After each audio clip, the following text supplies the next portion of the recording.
Querido bondoso Deus, muito obrigado pela semana que acabou-se, pela oportunidade de novamente estudarmos e por estarmos aqui juntos para considerarmos aquilo que nós achamos e acreditamos ser importante e sagrado. Quero pedir de forma muito especial uma bênção para cada uma das pessoas que está aqui, as suas famílias,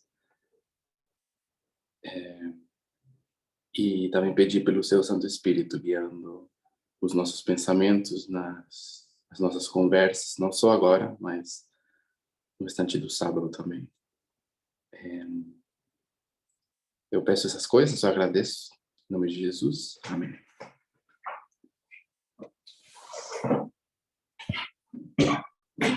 Bom, gente, como estão aí?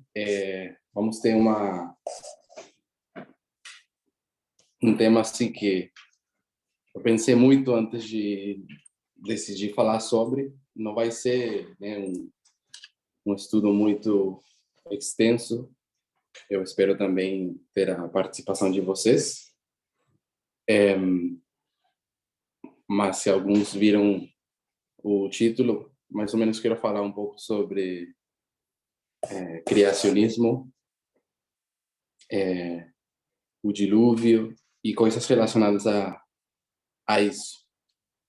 O qual, de início, né, parece um pouco estranho, não porque não seja um tema bom de falar ou importante também, mas sim acredito que, olhado por cima, parece que sai um pouco do que a gente ultimamente tem estado estudando, daquilo que a gente ultimamente tem dedicado tempo, mas tem algumas coisinhas que me levaram a ficar considerando e pensando nessas coisas nesses últimos dias, né? Então, eu vou compartilhar a tela agora. Eu vou, na verdade, colocar um vídeo bem curto. A gente já testou, mas gostaria que me confirmassem que dá para ouvir. Eu vou colocar o vídeo e depois a gente vê se deu para ouvir, tá? Então, dê um segundo aqui. O vídeo que eu vou colocar é sobre Rodrigo Silva. Acredito que todos vocês conhecem. Arqueólogo, pastor da Igreja Adventista.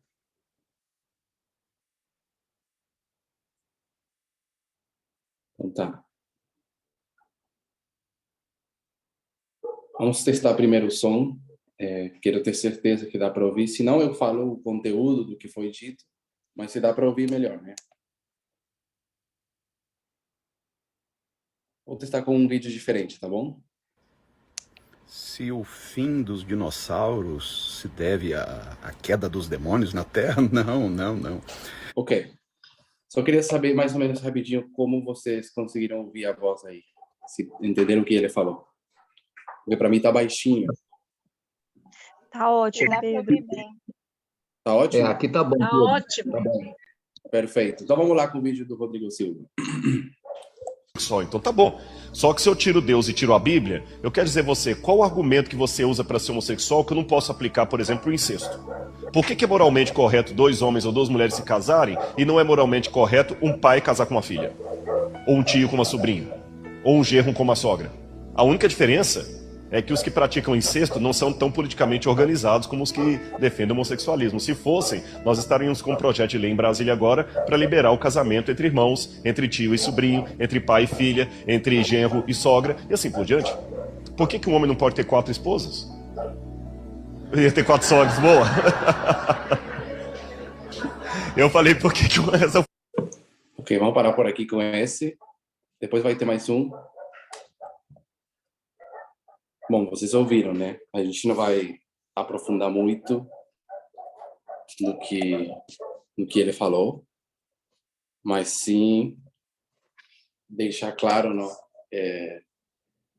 o nosso repúdio a esse tipo de fala. Eu acho incrível como se dedica tanto tempo, estudo, pensamento lógico, esforço a compreender certas coisas, quer seja na arqueologia, como é a área dele, ou teologia, né? Mas quão fácil, né, ele compara relações que geralmente nessa terra acontecem no contexto de abuso. Desculpe falar sobre esse tema aqui, comparando o incesto com homossexualidade, comparando relações sexuais entre pessoas da mesma família, irmãos, pais, avós, tios, enfim. É extremamente lamentável, é extremamente triste e não estamos aqui para rebater o absurdo que foi dito, mas sim quero fazer outro ponto, né? Rodrigo Silva, ele não deixa de ser uma referência no mundo cristão, e que fique claro, acredito que vocês conhecem do contexto, ele é uma referência no mundo cristão, especialmente brasileiro, né? Mas assim, não no adventismo, no cristianismo mesmo do Brasil, por seus conhecimentos e diferentes palestras que têm a ver com criacionismo, com arqueologia, com história, assim por diante. Ele é muito convidado a igrejas protestantes, enfim, ele tá nesse mundo e ele causa um impacto. Ele causa um impacto não só no mundo cristão, mas também, agora quero falar um pouco de netineus que compreendem melhor à luz da igualdade do nosso tempo, os erros graves que são cometidos tanto no mundo cristão como no mundo político, etc. E quando pessoas, né, ouvem uma fala dessa, aqui quero dar a palavra para algum de vocês que queira falar, 2, 3 pessoas. O que podemos esperar de pessoas, talvez não cristãs, ouvindo uma fala dessa, né? Que ela é uma fala extremamente sexista e homofóbica. Ele até acaba a piada falando das sogras e tal, ou seja, enfim. O ponto é, quando pessoas, estou me referindo a netineus, escutam falas assim, né? O que está por trás do Rodrigo Silva é o que ele representa. E que fique claro, ele representa, colocar aqui nomes específicos, ele representa 6.000 anos de história dessa terra, como a Bíblia fala. Ele representa cristianismo, ele representa lei de Deus, ele representa a Bíblia, ele representa muitas coisas que vêm na cabeça quando você vê essa pessoa, só que vai junto com tudo aquilo, né? Tudo aquilo que ele falou aí. Então, qual seria a reação natural das pessoas quando ouvem uma coisa assim? Quem quer comentar brevemente o que você pensa? Pode falar, quem quiser.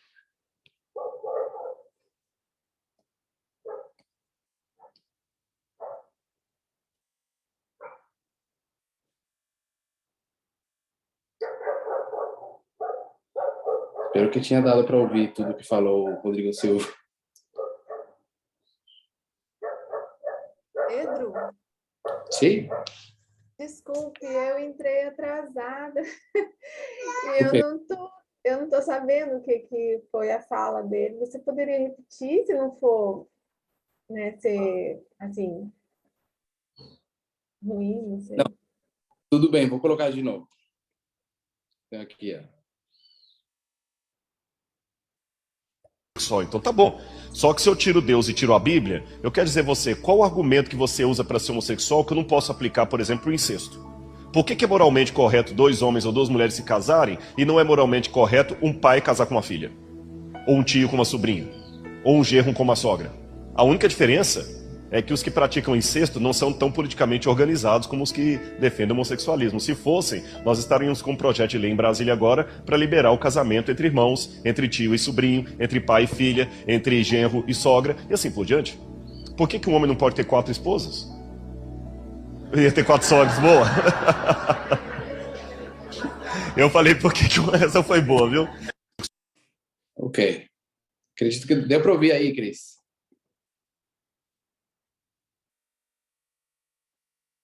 Sim, eu ouvi, apesar de estar com as crianças aqui, fica meio conturbado para me entender, mas eu peguei, assim, por cima o que é, né? Então, faço a pergunta para você. O que uma pessoa não do ambiente cristão, assim, pensa no netineu, ouvindo uma coisa dessa? Que conclusões, naturalmente, chega uma pessoa?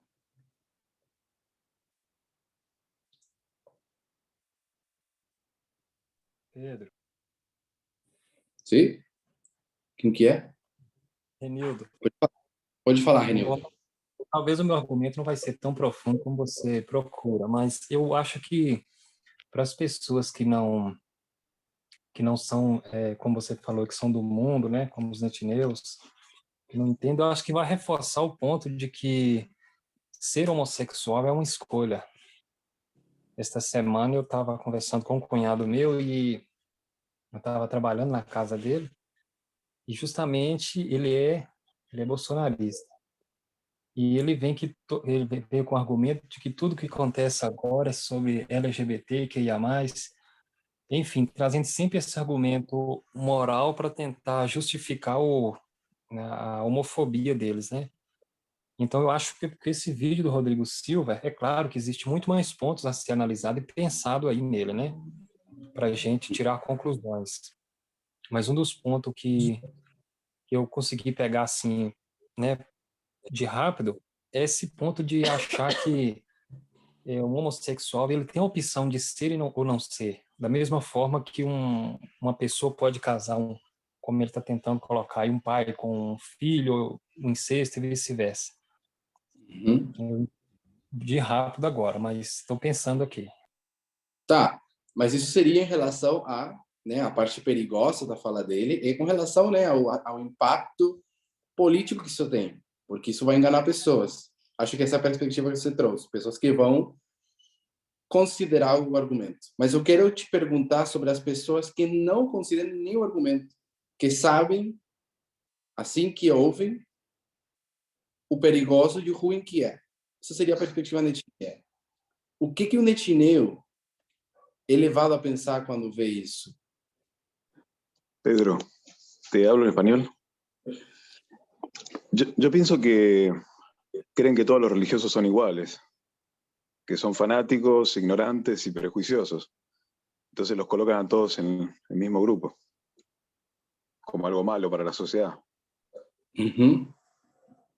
Então, só traduzindo, rapidamente, assim, o Matias está falando que o pessoal vai ver o Rodrigo Silva, vai achar que, né, que eles são, que todo esse pessoal religioso, todo esse pessoal que defende as coisas que defende ele, são pessoas ignorantes, são pessoas até perigosas para a sociedade, porque todos eles são iguais, né, nesse mundo religioso. Então, mais ou menos por aí eu queria ir, ou seja, tem um impacto real. Não quero nem falar do impacto que cria nas pessoas que vão considerar o argumento. Vamos deixar isso do lado. Mas eu quero pensar nas pessoas que estão que já tem uma perspectiva no teste, que a gente sabe qual que é o teste, uma perspectiva mais positiva no teste. Eu só lembrando que uma das razões pelas quais as pessoas não conseguem nem considerar alguns argumentos a favor da crença de Deus, dos princípios bíblicos, do que for, é por conta disso aí. Porque as coisas que falam essas pessoas quando chegam nesses pontos são extremamente maldosas. Acho que a Renilde tinha a mão levantada. Quer falar, Renilde? Sim, Pedro.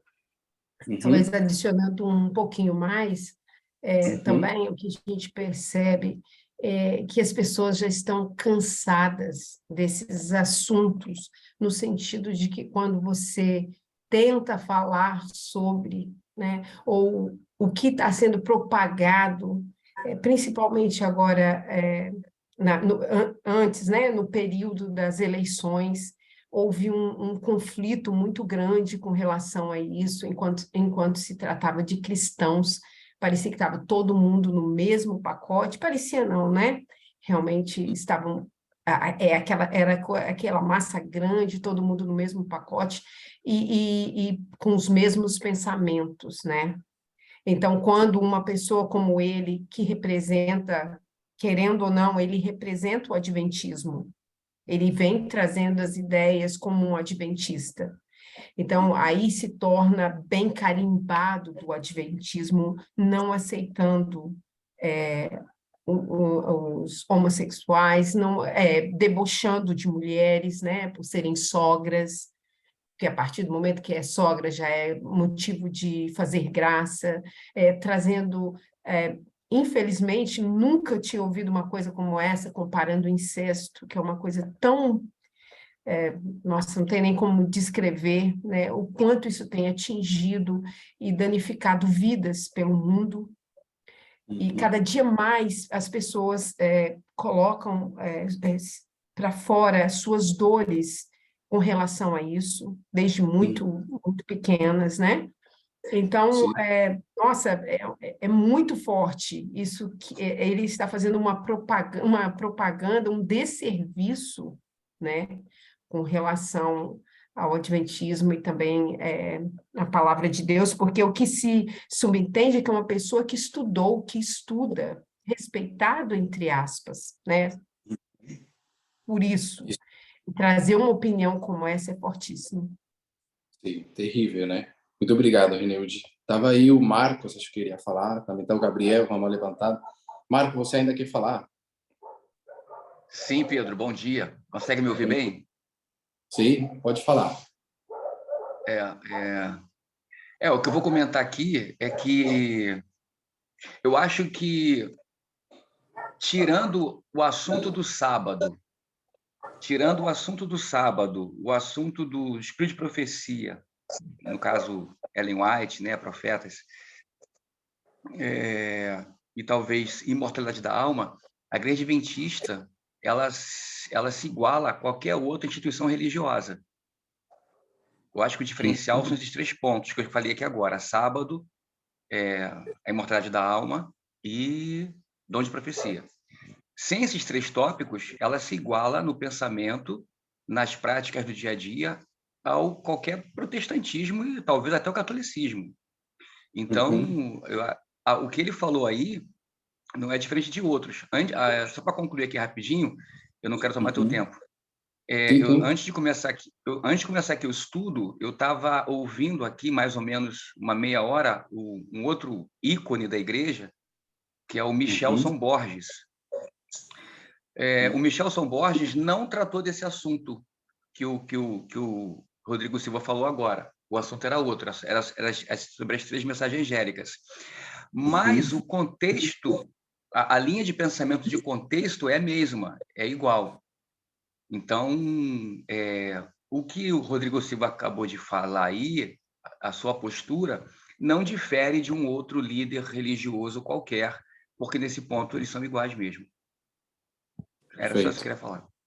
Muito obrigado, Marcos. Não, muito relevante também. Muito obrigado, Renilde, Renildo e o Marcos. O Gabriel também quer falar? Oi, Pedro.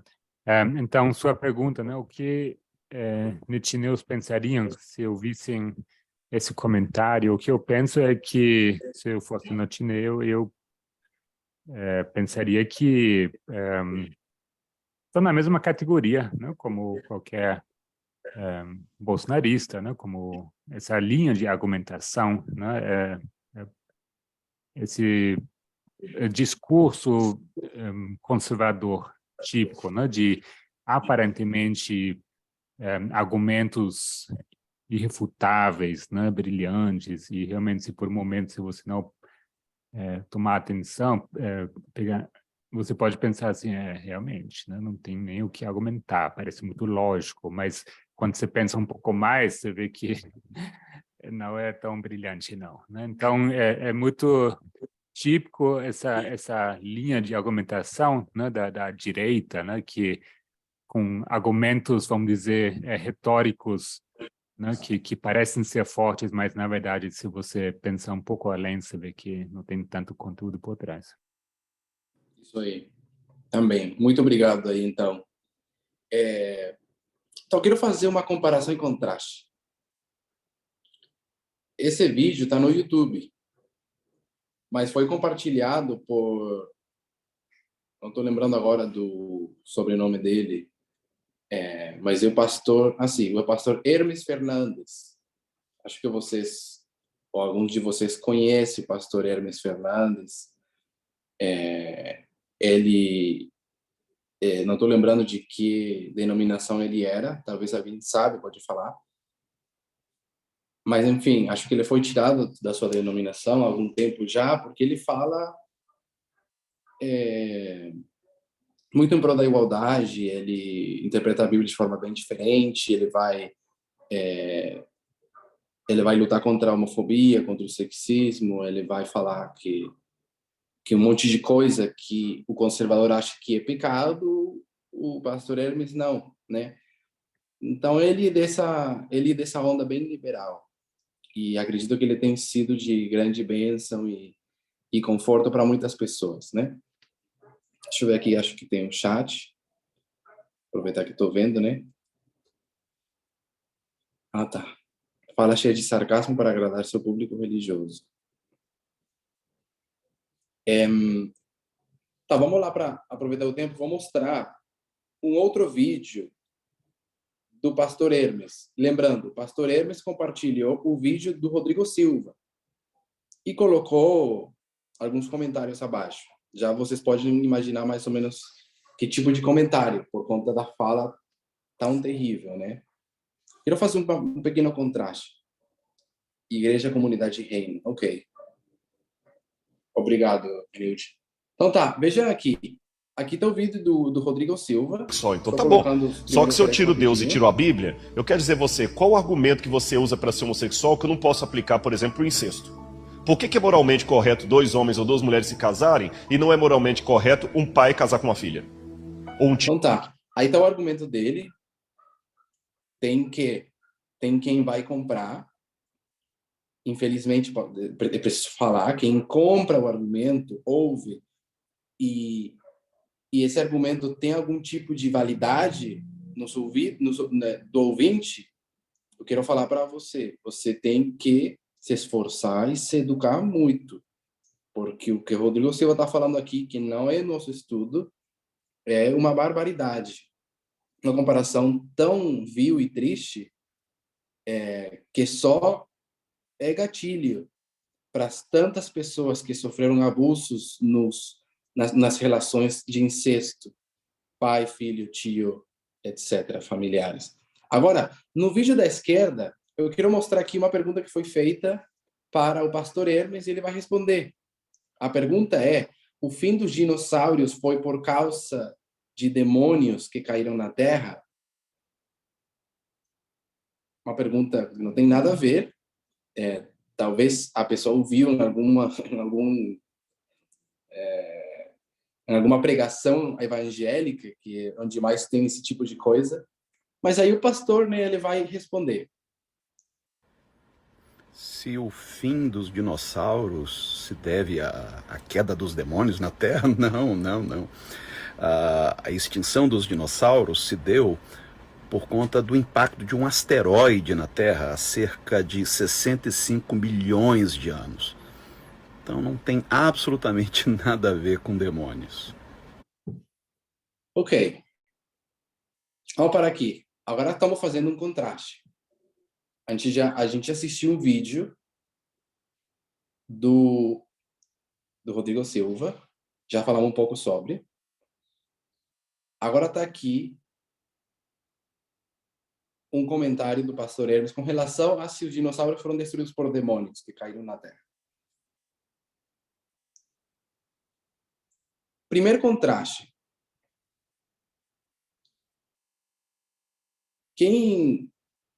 Vamos tentar achar os erros, porque a gente dedicou nosso tempo para achar os erros, criticar o argumento do Rodrigo Silva. Quem pode fazer uma crítica real a algo que está na fala do pastor Hermes, no último vídeo que eu coloquei? Quem pode fazer uma crítica? Ou em que vocês não concordam com o que ele falou? Ô Pedro, se ele é cristão, independente se é pastor ou não, mas se ele é cristão, e partindo do princípio que ele crê na Bíblia, na palavra de Deus, ele desconsiderou o dilúvio, que destruiu a vida, né? Pelo menos toda a vida terrestre, vida que vivia sobre a terra. Então, ele atropelou o dilúvio, ele ignorou o dilúvio, valorizou uma teoria da destruição esqueci. Agora, desculpa. Valorizou aí uma questão científica e desconsiderou o princípio bíblico, né? Ele não valorizou, considerou o dilúvio, que é uma coisa real. Perfeito. Acho que isso já é suficiente. Isso que a gente queria... Isso seria a parte que a gente não concorda. Mas eu queria voltar atrás. Vou ler o comentário da Rayane aqui com relação às falas do Rodrigo Silva. Se eu fosse netineu, acho que uma das primeiras coisas que eu lembraria é da retórica do ódio, onde você precisa desqualificar um grupo de pessoas sobre os quais você deseja falar, usando sarcasmos e comparações sobre coisas extremamente ruins, e com isso esses argumentos parecem ter tanta lógica, tanta verdade. Os pastores mais conhecidos do adventismo no Brasil, como Leandro Quadro, Michelson Borges e Rodrigo Silva, são conhecidos como pessoas muito intelectuais, que têm muito conhecimento e vivem suas vidas para defender e levar a verdade. Então tá. Nós de um lado, gente, temos... Infelizmente é assim, mas assim, uma das falas mais tristes, homofóbicas e sexistas que você poderia falar, mas você está ungido pelo Espírito Santo, numa visão cristã. Mas não tem nada mais longe do caráter de Deus. Aquilo que foi dito. Por ignorância e por ignorância voluntária. Muito, infelizmente, muito ódio também. Aunque a pessoa não perceba. Isso que temos de um lado, no primeiro vídeo. Sim. Assim, pode falar. se eu me colocando no lugar do netineu, se não tivesse luz, seria isso, por exemplo? Ouvir uma coisa dessa? Ou um netineu... Como seria um netineu sem luz? Que tem luz? Não, você... Pode falar a tua comparação. Porque eu imagino, eu me colocando assim no lugar de um netineu que não tem luz, digamos assim, né? A grosso modo. Eu iria pensar, realmente, ele tem razão, porque as pessoas que geralmente falam sobre o homossexualismo, por exemplo, né? Homossexualidade, né? É isso? Assim. Isso. Né? Falam relacionamento entre duas pessoas, né? Eu estou me colocando agora na fala de um netineu sem luz. E aí, quando ele fala, por que não pode se relacionar, então, um pai com uma filha? Porque aí iria nessa questão de serem duas pessoas se relacionando, digamos assim, poderia totalmente levar um netineu a se perder nessa situação, porque ela começaria a colocar em dúvida isso. Realmente, são duas pessoas se relacionando. Perfeito, obrigado aí. Você fez o ponto. Uma pessoa do mundo sem luz, sem conhecimento de igualdade, de relacionamentos básicos, de como é que funciona no mundo e na história humana os relacionamentos de incesto, né? Uma pessoa domina sobre outra, e não tem uma escolha de um dos dois lados, na esmagadora maioria das vezes. Então, é tipo um argumento de Homem de Palha, enfim, Espantalho, enfim. Não, mas vamos fazer rapidinho a comparação. Você, de um lado, tem aquela fala que causa muito dano, que está cheio de ódio, que está cheio de ignorância. E você, do outro lado, tem uma pessoa que, mesmo cristão, ele não considera os fatos históricos apresentados pela Bíblia como sendo fatos reais.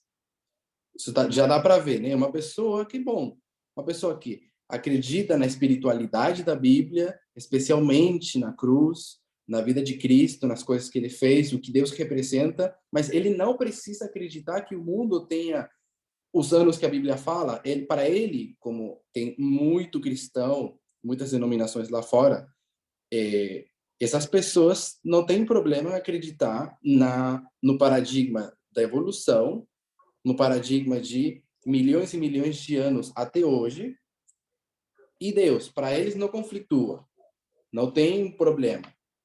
Tudo bem. A comparação que eu quero trazer é: comparemos os danos da ignorância. Quantos danos causa a ignorância do primeiro vídeo e quanto dano a ignorância do segundo vídeo? Segunda comparação que eu quero trazer, não só quanto dano causa uma e a outra, mas também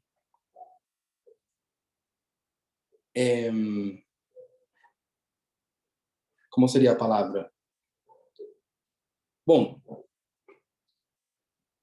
na luz do nosso tempo, a gente já sabe, por conta de profecia, a metodologia que Deus nos deu nos permitiu entender que uma fala, que é a primeira do vídeo, Rodrigo Silva, ela te impossibilita a participar da verdade de Deus no último tempo. E você, infelizmente, você vai falhar o teste de vez. Não só vai falhar o teste, eu quero dizer, você vai perseguir pessoas. Você, na verdade, já persegue pessoas. Você já está causando aquilo que Deus condena em outras pessoas.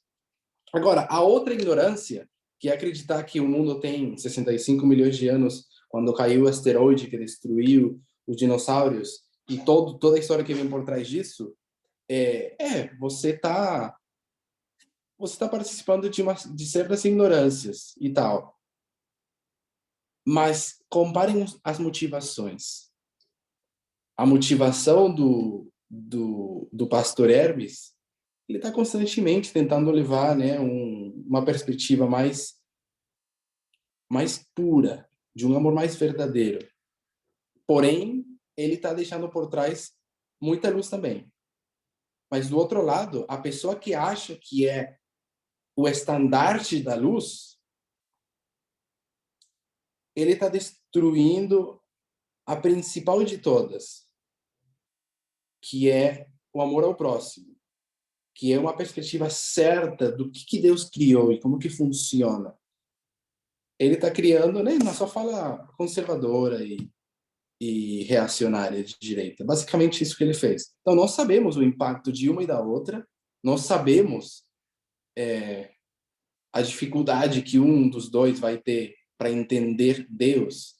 Infelizmente, está num caminho de perdição, a gente tem que falar desse jeito. E outro tem muita chance de ouvir e de entender a luz, até porque já entende muita dela. Tudo bem. Mas agora eu quero dar um pulo rapidinho, nos aproximando do nosso final aqui do estudo das considerações. Nós devemos lembrar que a gente confia, lê e consome muito conteúdo escrito por pessoas que participam do paradigma do pastor Hermes, ou seja, acreditar que o mundo tem, enfim, milhões e milhões de anos, que as espécies foram gradualmente evoluindo até chegarmos ao nosso tempo de hoje e tal. E parece até normal, né, que isso seja assim. Só que, quando eu estava lendo o livro dos patriarcas e observando como ela traz argumentos que, mesmo segurando a evolução, ela está conseguindo derrubar o patriarcado. Porque no evolucionismo clássico você tem patriarcado porque ele naturalmente aconteceu. Um dos dois sexos dominou o outro. E o evolucionismo vai observar isso nas espécies de animais em geral, mamíferos especificamente, e nos seres humanos. A gente já falou 2 semanas atrás sobre isso. Então, é muito fácil que alguns de nós, em algum momento, comece a mergulhar tanto nesse tipo de estudos que a gente até comece a esquecer um pouco e ser tentado a acreditar ou pensar que possivelmente o mundo vai que realmente tudo que está escrito, vamos dizer assim, em Gênesis, é tudo simbólico. Vai que realmente a Terra não tem, desde a criação, não tem 6.000 anos. Vai que, sabe, comprar os argumentos da ciência. Por quê? Porque a gente gasta muito tempo, a gente fala para as pessoas que tem que acreditar na ciência. Exemplo disso foram os anos de pandemia. A gente estava falando desse tema, a gente estava tentando levar as pessoas a compreender certas coisas, a gente até segue certas pessoas, jornalistas ou blogueiras no Instagram, pessoas que estão nessa onda, pessoas que são netineus com bastante luz e que fazem muito bem com relação ao teste. Mas eu queria trazer isto porque eu percebo o perigo de alguns de nós mergulharmos de uma forma, não vou dizer despreparada, mas é inevitável, ao muito tempo considerar um paradigma, uma ideia, dizer, tá, mas se ciência está certa com relação a isto, a isto, a isto, a isto, e outro, e a isso aqui e tal, por exemplo, a gente lendo o livro O Gênero dos Cérebros, ou a gente lendo qualquer outro livro de boas cientistas feministas, aí vão concordar tanto na nossa luz com relação à igualdade, mas vão discordar com a parte de que o evolucionismo seja verdade. Então, assim, eu estava querendo trazer isso porque eu acho que acontece que a gente não começa a esquecer de por que a gente acredita na criação, acredita no tempo bíblico que aconteceram as coisas e não na forma que a ciência acredita hoje, né? Deixa eu ler aqui um comentário do João. A regra geral evolucionista coloca em foco um princípio muito profundo do patriarcado, que é a dominação dentro de uma mesma espécie com base em atributos físicos mais favoráveis. É verdade, né? Então, eu quero lembrar que é uma posição bastante confortável para nós, criacionistas, com a luz da igualdade, olhar para o evolucionismo, pelo menos a forma em que ela tem sido apresentada, e dizer, tá, tem um argumento aqui bem bom para eu me sentir confortável na minha posição como criacionista e dizer, não, isso do evolucionismo não tem nada a ver. Até porque isso só aprofunda o conceito de desigualdade. Tá. Mas o que fazemos com tantas outras pessoas que seguram ainda a posição evolucionista, como, por exemplo, o livro Os Patriarcas, da Angela Sainen, eu estava falando há 2 semanas, ela profundamente entende e concorda com como a ciência enxerga os milhões de anos. Ela só está começando a derrubar do jeito dela, que não porque milhões de anos de evolução nos trouxeram até aqui, por isso existe patriarcado. Ela está começando a derrubar essa noção. E aí a gente fica como, né? Então já tenho observado, né? Tenho até falado com pessoas que, lendo o livro, estão considerando: será que a gente está errado também na nossa perspectiva criacionista? Será que a gente também está errado na forma que a gente enxerga o mundo, quanto tempo ele tem, etc. E o que eu quero dizer é o que eu, na minha consideração, qual seria o perigo de irmos nesse caminho. Eu não sou um arqueólogo, não sou uma pessoa, não sou um cientista, não estou aqui para trazer os milhares de argumentos que possam defender o criacionismo, mas eu quero falar um pouquinho só para fechar, sobre como eu enxergo o perigo de nós, criacionistas,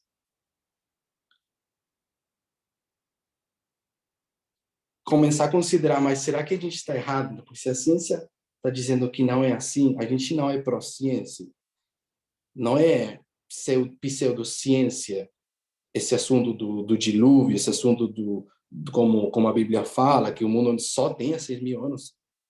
Como é isso possível? Mas as evidências estão ali fora. O mundo não pode ter tão pouco tempo, né? Eu enxergo vários perigos com relação a irmos lá. Então, tá. Eu quero começar por compartilhar minha tela rapidinho e lermos uma citação.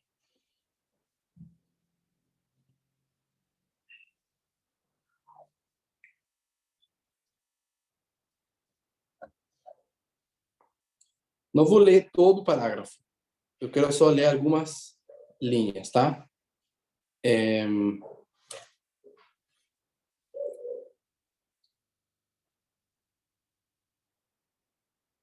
Eu acabei de perder o... Já vou achar aqui.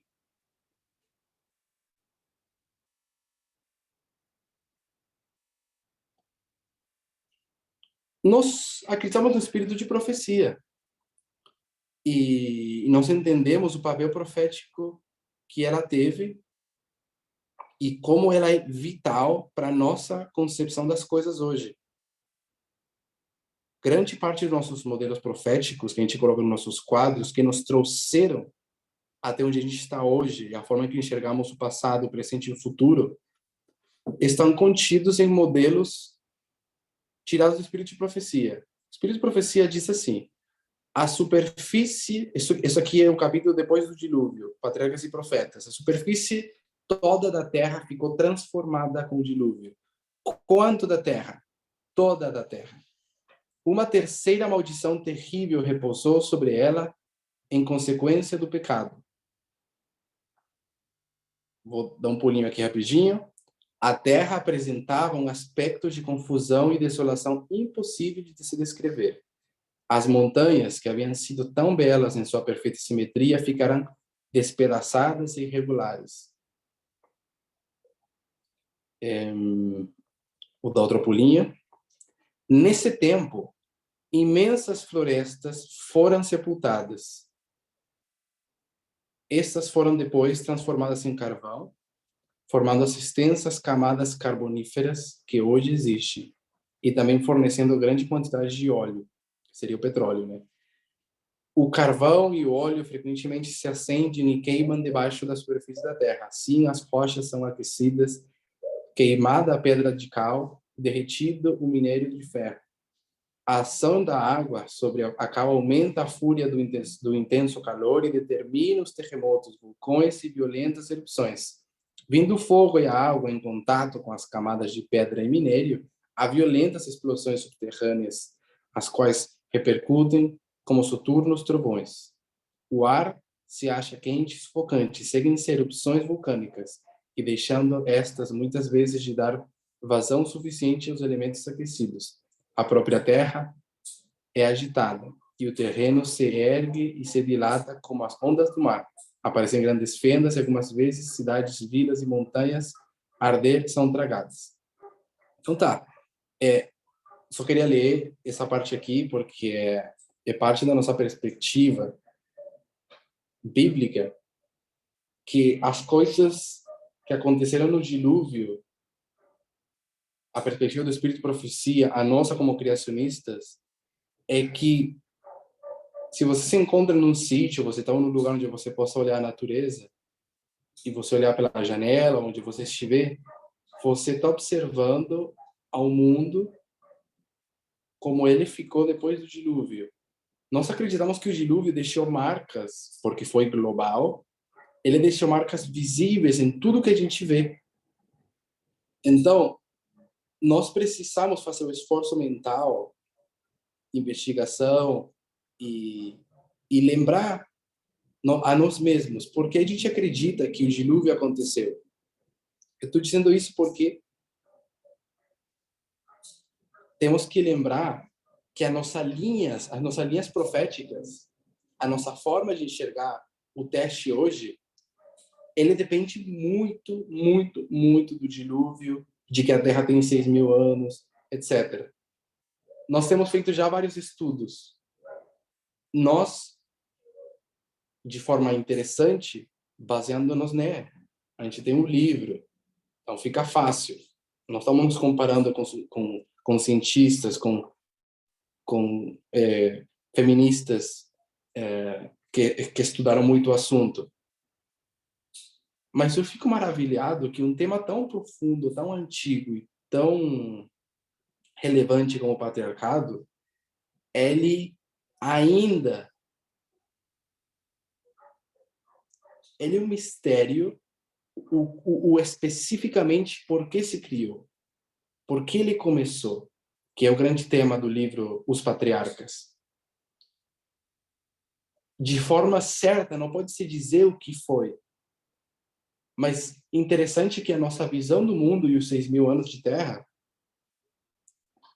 lendo o registro histórico que temos na Bíblia, acreditando que ele é verdadeiro, eu quero lembrar para vocês que, de forma muito interessante, a gente é o único grupo, pelo menos até hoje, que eu tenha visto e estudado, mas não conheço outro, que enxergue o início da desigualdade e o patriarcado nas mesmas palavras da Bíblia.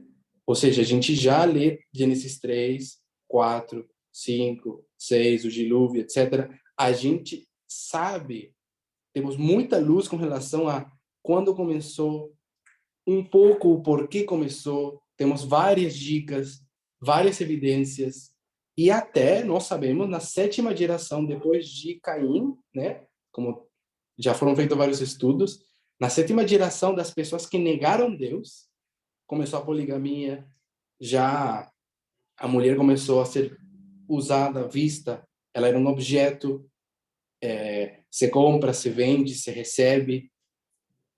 E depois do dilúvio, o primeiro que o filho Cã tinha que fazer era tomar a posição de patriarca, porque ele queria dominar. Então, nós sabemos que ele estuprou a sua própria mãe, tentando se colocar acima do pai, porque era essa tentativa. Então, quando nós enxergamos a Bíblia dessa forma, nós temos visto, tirado muita luz, que nós precisamos lembrar como ela não é fácil de ser entendida desde um paradigma que não considera a veracidade histórica da Bíblia. Então, eu sei que lá fora todo estudo científico vai apontar que o mundo tem milhões de anos, sabe? Mas a gente tem que lembrar que a nossa perspectiva profética da igualdade, ela não só depende das linhas que a gente coloca aqui ou ali, ela depende muito da nossa visão criacionista também. Por exemplo, isso aqui é algo que eu acho que todo mundo já viu, estudou na escola, que tinha ido para um lugar onde houve algum desastre, ou ficou uma camada de montanha à vista. Vocês têm visto essas linhas, né? as linhas que dá para ver na Terra. Vocês podem ver à direita os anos que representam cada uma dessas camadas que os cientistas hoje estudam. Perto do final, lá aí no fundo, vocês veem que no fundo está 2,5 bilhões de anos. Ou seja, cada uma dessas camadas elas são feitas, demora muito tempo para cada uma dessas feitas, porque poeira, terra, matéria orgânica, vegetal, animal que vai se acumulando aos poucos, e daí chega uma camada diferente, e aos poucos vamos chegando. Cada uma dessas camadas, elas têm uma distância em tempo cronológico de milhões e milhões de anos de cada uma. Então, quando você veja uma montanha, e você veja essas camadas, por conta de um movimento de terra que aconteceu, às vezes dá para ver, né?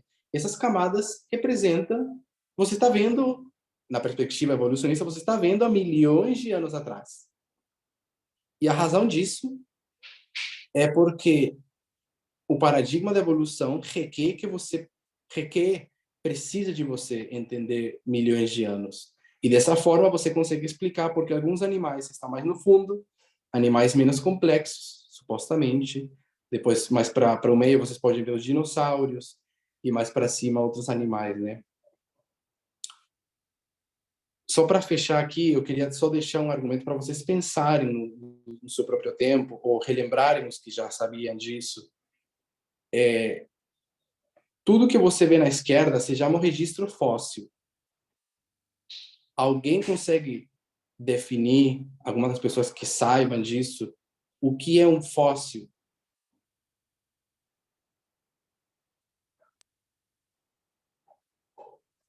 Aqui perto do nosso final. Quero falar um pouquinho sobre os fósseis.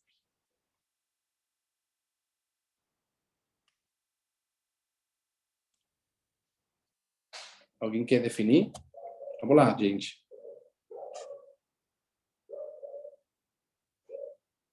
Não fique com vergonha, pode falar. Ninguém?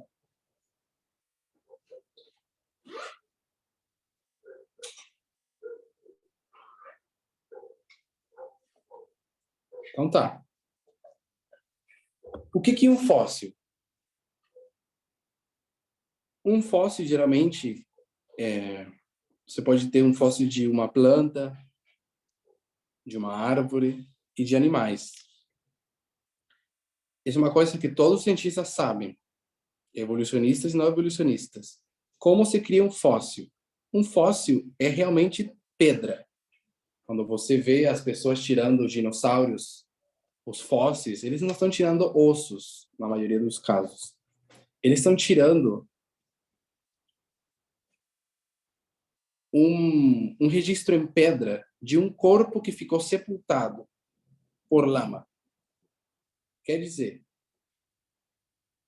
segundo os cientistas evolucionistas e não evolucionistas, todo fóssil só pode ser criado quando você tem um corpo, vamos dizer, um corpo animal nesse caso, quando ele é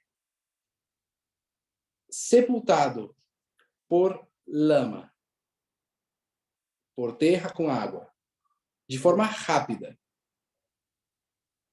e fica preso aí embaixo, com uma certa temperatura, com uma certa pressão, e suficiente tempo, acontece que o corpo que ficou sepultado em lama, ele vai se decompondo. Só que ele faz uma troca de células que eram do corpo, elas saem para fora e se decompõem na terra, e elementos da terra entram dentro do material orgânico. Então, essa troca vai acontecendo por muitos, muitos anos. Uma hora, tudo que era o animal orgânico virou pedra e tudo que era orgânico se decompôs. Então, essa é a condição, as condições que se precisam para criar um fóssil. Estou falando aqui da minha forma, porque não sou um conhecedor do assunto. Então, me desculpe se não sei os termos certos aí. Mas o ponto é que criacionistas e não criacionistas sabem que assim é a forma que um fóssil se cria. você precisa uma sepultação, se essa palavra existe, você precisa ser soterrado de forma rápida. Pergunta: vocês acham fósseis por aí caminhando? Pessoas que moram num sítio, quando morre uma vaca, ela vira um fóssil? Quanto tempo você precisa para uma vaca que morreu, um dia você voltar lá no local onde ela estava e você já não encontrar nada? O último que fica se encontrando é o crânio, depois os dentes, e no final não fica nada. Toda essa matéria orgânica, gente, ela, quando está exposta para a luz e o ar, ela some. Não demora muitos anos. Então, para você poder ter um registro fóssil, você precisa de um sujetamento rápido. Eu só queria deixar para vocês esse argumento, porque tem duas formas em que você vai ver isso acontecendo, dependendo da perspectiva. Ok. Última foto que quero mostrar para vocês é essa. Aqui. Acho que tá. Aqui. Vejam essa foto. Todos os pontinhos que vocês veem nesse mapa são os lugares onde dinossauros foram achados. A evolução vai dizer que em cada um desses locais onde hoje tem dinossauros, teve que ter acontecido algum desastre natural, com muita água envolvida e muita lama. Isso aterrou dinossauros. E como eles moraram na Terra por vários milhões de anos, dá tempo suficiente para, em vários lugares da Terra, acontecerem desastres naturais, com água e terra, e sepultação. Então, por isso você, segundo o evolucionista, você vai encontrar dinossauros em todos os cantos. Você pode ver outra coisa, onde se encontra mais dinossauros, especialmente em lugares mais desenvolvidos. Tem algumas exceções, tem lugares que realmente tem muito mais dinossauro que outros. 2. Na perspectiva evolucionista, a razão pela qual você consegue achar dinossauros e outros animais e muitos fósseis de todo tipo em tantos lugares da Terra, não é porque aconteceram desastres naturais pequenos em cada um desses pequenos lugares durante o tempo. Uma inundação aqui, uma inundação ali, outra inundação do outro lado, outra inundação do outro lado. A gente acredita que a razão pela qual você encontra tanto, mas tanto registro fóssil de todo tipo de coisas, árvores, animais, crustáceos, peixes, etc., até baleias. A razão é porque alguma coisa aconteceu, um evento só criou suficiente água e lama para sepultar tantos animais. Não tenho tempo para ler aqui a citação, mas só queria lembrar para vocês, se a gente lesse um pouco mais do Patriarcas e Profetas, que ela diz que Deus fez questão de deixar suficiente registro fóssil, desse jeito. Suficiente evidência do tipo de natureza que existia. Ela diz que a quantidade de carvão incrível, vão lá no Google e pesquisem por lugares onde se extrai carvão, os maiores que tem. Vocês não vão acreditar da quantidade de carvão que tem ali. Os cientistas sabem que se requer de uma floresta muito, mas muito grande para criar essa quantidade de carvão. Não se explica exatamente como tanta matéria orgânica ficou ali. E o petróleo, a mesma coisa. Você precisa de muita quantidade de matéria vegetal, orgânica e animal para você criar todo o petróleo que tem, todo o carvão que tem e todos os fósseis. A Terra, na verdade, gente, ela apresenta os sintomas de um mundo que experimentou o que a Bíblia diz.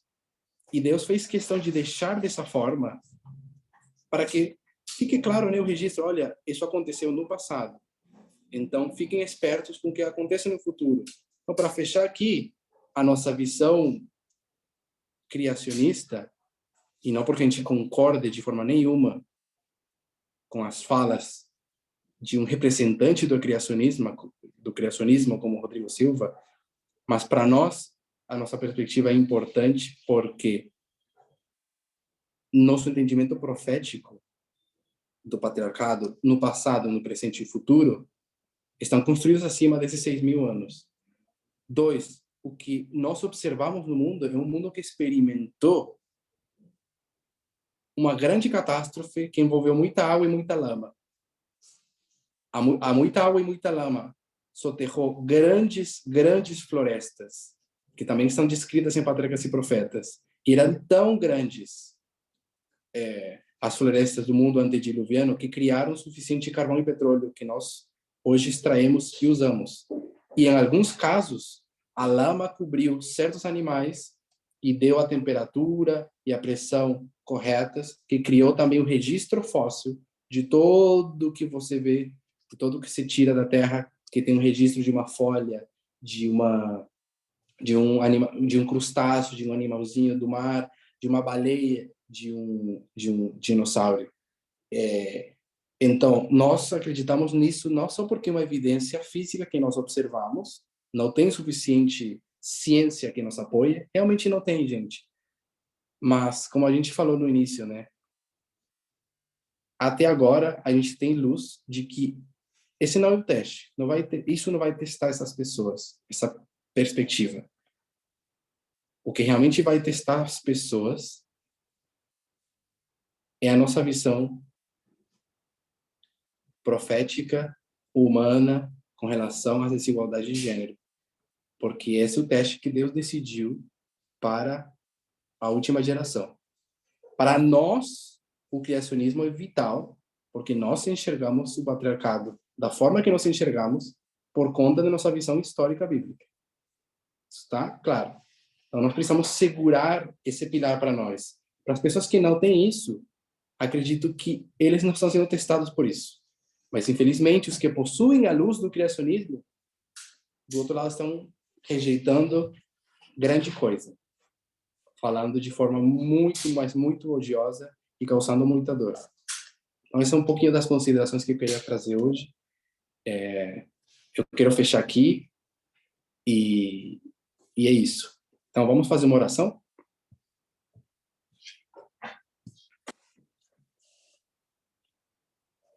Querido e bondoso Deus, precisamos muito, muito, mas muito da sua proteção nesse caminho. Nós não conhecemos todos os perigos, nós não conhecemos todos os sofrimentos que estão lá fora. E às vezes até é difícil. Mas nós queremos pedir para o Senhor que nos ajude a entender tudo o que seja preciso. O Senhor sabe o quanto a gente pode resistir ou não. Nos ensine e nos conforte e nos lembre da importância dos nossos pilares, porque nós precisamos confiar que o Senhor até aqui nos tem guiado. Confiar em cada um desses pilares que nos trouxe até aqui. Não podemos esquecer de como fomos trazidos até aqui. Que ao estudarmos muito conteúdo ótimo e útil que está lá fora, a gente não caia no perigo de também soltar e rejeitar parte dos nossos princípios mais fundamentais. No final, podemos descobrir que eles seguravam muito mais do que a gente achava. Que o Senhor possa trazer mais dessa religião pura, verdadeira, profunda, amorosa, essa conexão com o Senhor, que nós possamos rejeitar, mesmo no mundo netineu que se esforça, jornalistas, cientistas, por levar uma perspectiva de igualdade, a gente tenha cuidado de não comprar os prazeres e a imoralidade que também esse mundo possui. Mesmo entre grandes expoentes e pessoas que se dedicam à luta pela igualdade, nós queremos preservar nossa alma das coisas que o Senhor já nos disse muitas vezes, que devemos preservar. Eu peço e agradeço essas coisas e agradeço em nome de Jesus. Amém.